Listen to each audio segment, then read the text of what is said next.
Red Velvet Cupcakes might look like something you can only get from a bakery, soft, fluffy, and topped with perfect frosting. But the truth is, making them at home is much simpler than it seems. You don't need any complicated techniques or professional equipment, just a few key steps, the right ingredients, and little attention to detail. Once you know what makes Red Velvet so special, that salty cocoa flavor, the tender crumb, and the balance of sweetness and tang, you will see how easy it is to create that same bakery quality results in your own kitchen. Hi my lovelies, in this video I will guide you step by step through the process of making rich moist red velvet cupcakes completely from scratch, and we will finish them with a smooth creamy cream cheese frosting that is perfectly balanced and not overly sweet. By the end of this video lovelies, you will have cupcakes that not only look stunning but taste even better. Without wasting your time, let's get into it. Before we start anything else, we are going to make the buttermilk. I add a tablespoon of white vinegar into the cup, then pour in the milk. If you don't have the store-bought buttermilk, this homemade version works perfectly. Lovelies, but you can use lemon in place of the white vinegar. You want to let that sit for a few minutes. You will notice it slightly curdles. That's exactly what we want.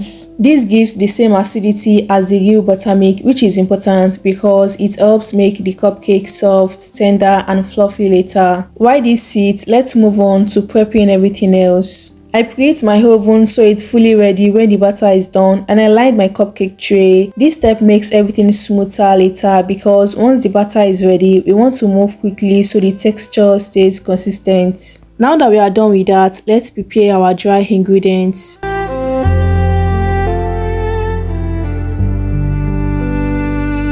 I begin by sifting the flour into the bowl first. This removes any lumps and heritage, which helps keep the cupcakes light instead of dense.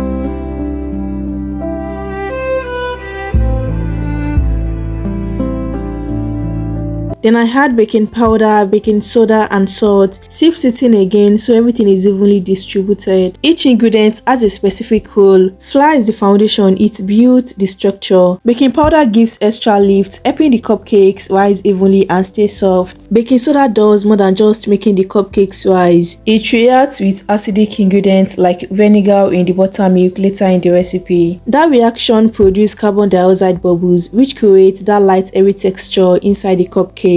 And lastly, the salt. It does not make things salty, it balances sweetness and brings out all the other flavors. The next thing you want to do lovelies is to add the cocoa powder and sift it in as well. In red velvet, cocoa powder isn't made to overpower. It adds a subtle depth and that signature mild chocolate background. After that, I add my red velvet powder. This is what gives the cupcake their deep red color. I don't sift it, but always make sure it's completely smooth and lump free before mixing it so the color blends evenly. This is the brand I'm using, and if you don't have red velvet powder, you can use the liquid food coloring instead. The difference is that liquid food coloring blends better in wet ingredients, so that's usually where you would add it. I mix everything together so the dry ingredients are fully combined and evenly distributed. Lovelies, you want to set that aside and let's make our wet ingredients. I begin with the oil. Oil is one of the reasons red velvet cupcakes stay so moist because unlike butter, oil stays liquid even after the cupcakes cool. That helps keep the texture soft for much longer. I add the sugar, then go in with my buttermilk. The buttermilk adds moisture, softness, and slightly tangy flavor that balances the sweetness. Since the buttermilk already contains acidity from the vinegar or lemon juice, it reacts with the baking soda later to help create that soft and fluffy texture. After that, I add the egg. The egg gives the cupcake structure and helps bind all the ingredients together into a smooth batter. Next comes the vanilla extract for extra warmth and flavor depth. You want to mix that properly until fully combined.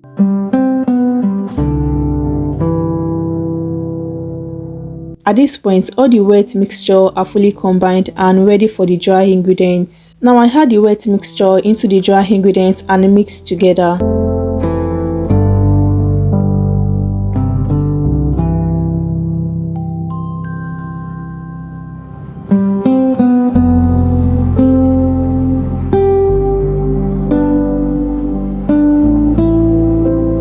As soon as everything starts coming together, I switch to gentle folding. This is important because overmixing develops gluten, which makes cupcake dense instead of soft. I stop as soon as everything is fully incorporated. The batter should be smooth, slightly thick, and evenly red. Now comes the hot water. This might seem like a small step, but it actually changes the texture of the cupcakes in a big way. The hot water loosens the batter slightly, which gives the cupcake a softer, more delicate crumb after baking. It also helps the ingredients blend more evenly together, especially the cocoa powder and the red velvet color, creating a smoother batter and more consistent, finer texture. I pour it in slowly, then mix gently until fully combined.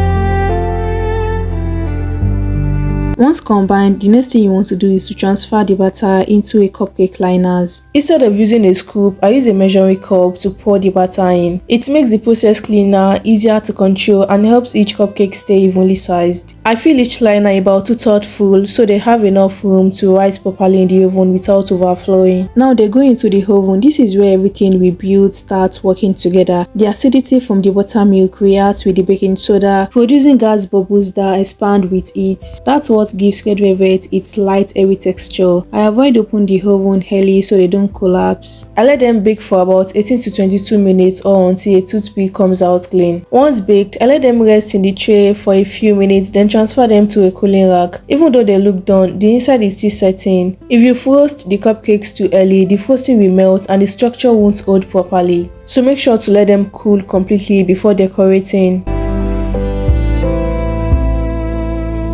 While the cupcakes cool, let's make our cream cheese frosting. The first thing I do is to beat the butter on its own for a few minutes until it becomes lighter, smoother, and creamy. This step helps create a fluffier frosting texture right from the beginning.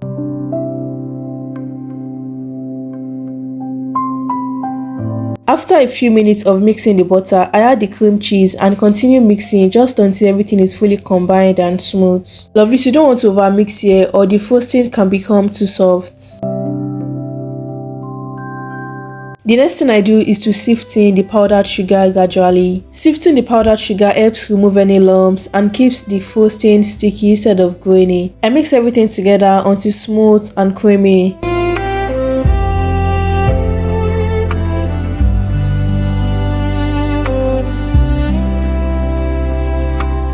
And finally, I add a splash of vanilla for extra flavor depth. At this point, lovelies, the frosting should be creamy, stable, and perfectly pipeable for decorating. The next thing you want to do is to transfer the frosting into your piping bag. If you don't have a piping bag, you can simply spread it with a spoon.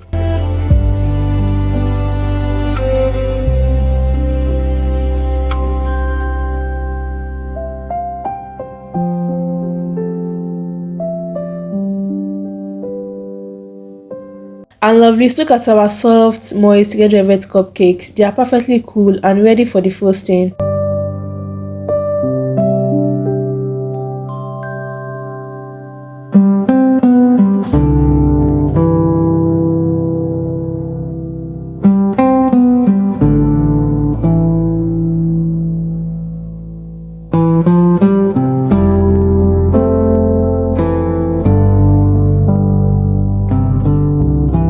I pipe the frosting on the top, starting from the outside and swirl inward to create that classic bakery style height. For extra texture, I finish it with some cake crumbs.